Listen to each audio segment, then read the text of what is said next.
시청자 여러분 안녕하십니까? VOA 모닝뉴스 시작합니다.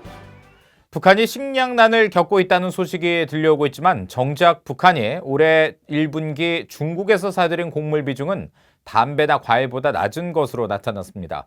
또 최근 대중 수출이 급증한 손목시계는 부품을 대거 수입해 완제품을 되파는 형태를 보였습니다. 첫 소식 함지아 기자가 보도합니다. 국제무역센터의 수출입 현황 자료에 따르면 북한은 올해 1분기 중국으로부터 1,800만 달러치의 식량을 수입했습니다.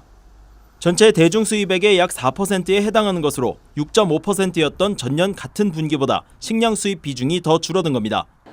반면 과일과 견과류는 이 기간에 2,600만 달러치를 수입해 전체 수입에서 5%를 넘어 식량 비중보다 더 높았습니다. 담배 수입도 크게 늘었는데 불과 2년 만에 250% 이상 증가한 7천만 달러치를 사들였습니다. 올해 1분기 북한은 제분 공업 제품보다 담배를 더 많이 수입한 건데 때문에 북한의 식량난이 본격적으로 시작하지 않았다는 분석이 제기됐습니다. The problem is it's the spring crop that they're talking about, which is vulnerable because of the drought. And that sort of kicks in the next few months between now and the harvesting season in the fall. 뱁슨정 고문은 그러면서 국제기구 등이 제기하는 북한의 식량난은 약 3개월 후를 의미하는 것이라고 분석했습니다. 그러면서 북한 식량 가격에 큰 변동은 없는 상태라 아직 식량난으로 보일 만한 조짐은 없다고 진단했습니다. 앞서 세계식량계획과 유엔 식량농업기구는 북한의 식량난이 지난 10년 사이 최악이라며 국제사회에 긴급 지원을 촉구한 바 있습니다. 한편 북한이 1분기 중국에 가장 많이 수출한 품목은 1,800만 달러에 달하는 손목시계였습니다. 반면 중국으로부터 약 826만 달러에 달하는 시계 부품을 수입해 부품을 들여와 완제품으로 돌려보내는 전형적인 주문 생산 방식 OEM 형태를 보였습니다. 북한이 안보리 제재를 회피해 대체품 수출을 늘린 것으로 분석됐습니다. So watches are not sanctioned, either the imports or the exports. So the North Korean entrepreneurs, I suspect, maybe state enterprises, are taking advantage. 과거 북한은 중국으로부터 들여온 섬유 제품을 의류 완성품으로 만들어 판매했지만 유엔 안보리 결의에 따라 섬유의 대북 수출이 중단되면서 그 자리를 시계 제품이 메우고 있는 것으로 풀이됩니다.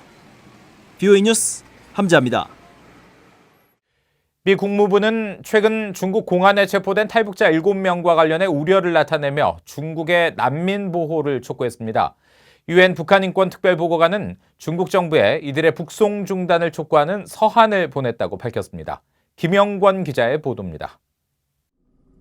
국무부는 강제 북송된 탈북자는 일반적으로 고문과 임의적 구금, 직결 처형, 강제 낙태를 당할 수 있고 다른 종류의 성폭력 위험에 놓인다고 밝혔습니다. 국무부 대변인실 관계자는 16일 탈북자 7명이 지난달 말 중국 공안에 체포돼 북송 위기에 놓였다는 보도에 대한 VOA의 논평 요청에 북한의 망명 희망자들이 겪는 역경에 대해 깊이 우려한다며 이렇게 말했습니다.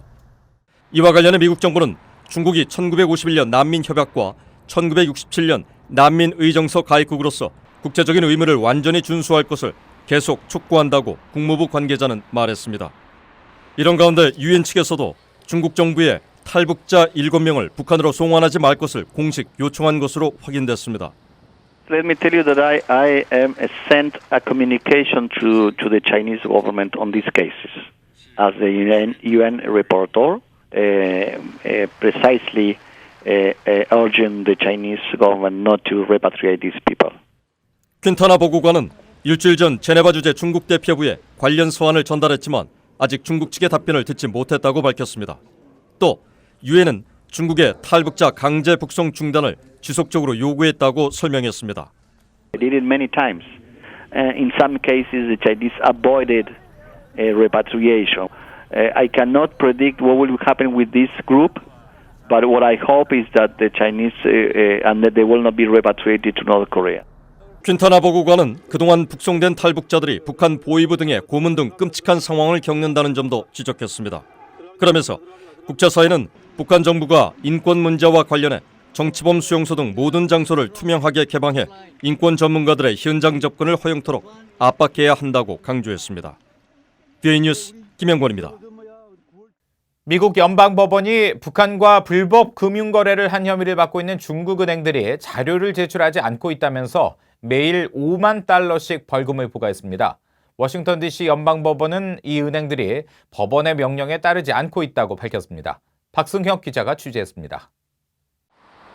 베릴 하월 워싱턴 DC 연방지방법원 판사는 4월 10일자 명령문에서 북한의 핵무기 개발에 연루된 유령 회사와 거래한 혐의로 조사받고 있는 중국 은행들이 수사와 관련된 자료를 제출하거나 대배심에서 증언하지 않고 있다고 밝혔습니다. 하월 판사는 이 같은 비협조를 민사상 법정 모독으로 간주해 은행들이 자료를 제출할 때까지 매일 5만 달러의 벌금을 내라고 지시했습니다. 하월 판사는 법정 모독자들이 수십억 달러를 보유한 은행들이라면서 테러 지원국의 핵무기 확산 행위 조사에 필요한 증거 및 증언 제출을 거부하고 있다고 적시했습니다. 또 벌금이 작으면 처벌 효과가 없다면서 이번에도 협조하지 않을 경우 처벌을 더 강화할 것이라고 덧붙였습니다.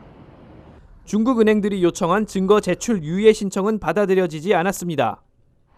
하월 판사는 앞서 지난 3월 18일 이행 명령을 통해 세 곳의 중국 은행이 대배심에 출두해 증언하거나 관련 기록을 제출하라고 명령했습니다.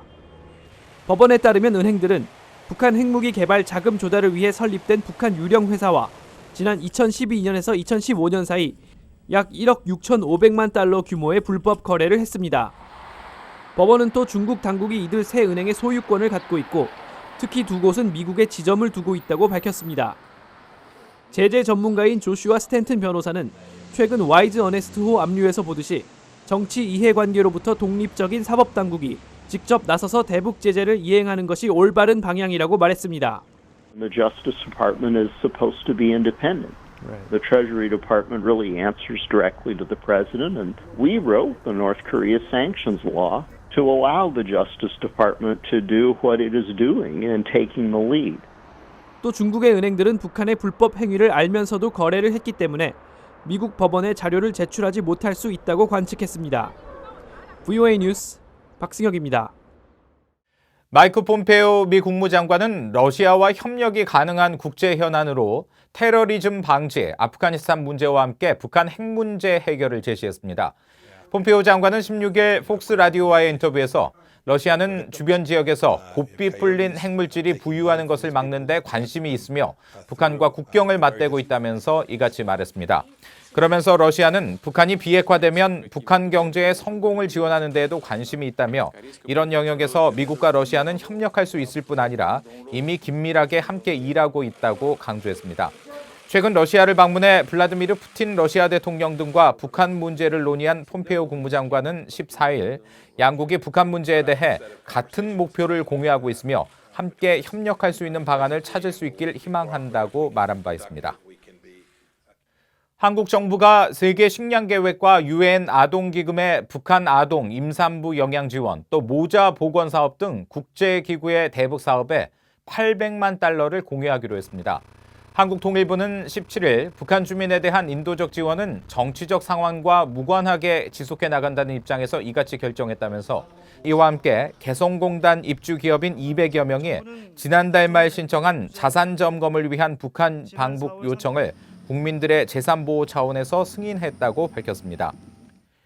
세계 식량계획 WFP 등 유엔 기구들이 북한 식량난이 10년 만에 최악이라며 국제사회의 긴급 지원을 촉구하고 있지만 일부 전문가들은 이 같은 북한의 기근 우려에 의문을 제기하고 있다고 미국 월스트리트 저널이 보도했습니다. 신문은 16일 일부 경제 전문가들은 좋지 않은 날씨와 경제 제재가 실제로 북한 내에서 새로운 식량난을 초래했는지 또는 미국의 핵협상 교착과 관련해 압박을 넣기 위해 오랜 기간 지속해온 문제에 대해 특별한 주의를 환기 중인지에 대해 의문을 나타낸다고 전했습니다. 미국 민간 연구기관인 전략예산평가센터 CSBA는 북한을 핵 군소국으로 분류하고 적어도 20개의 핵탄두를 보유한 것으로 추정했습니다. CSBA는 15일 발간한 핵무기의 과거, 현재, 미래에 대한 평가 보고서에서 우라늄과 플루토늄 보유량을 고려할 때 최대 60개의 핵탄두를 생산할 수 있지만 이미 개발을 완료한 핵탄두는 20개 수준으로 보인다고 밝혔습니다. 보고서는 또 미국과 러시아는 3,800개, 4,490개의 핵탄두를 보유해 핵 강대국에 또 최소 130개 이상을 보유한 중국과 영국, 프랑스, 파키스탄, 인도는 핵 중진국에 포함시켰으며 북한은 향후 손쉽게 핵 중진국 대열에 합류할 수 있을 것으로 전망했습니다. 이상으로 VOA 모닝 뉴스를 마칩니다. 함께해 주신 여러분 고맙습니다.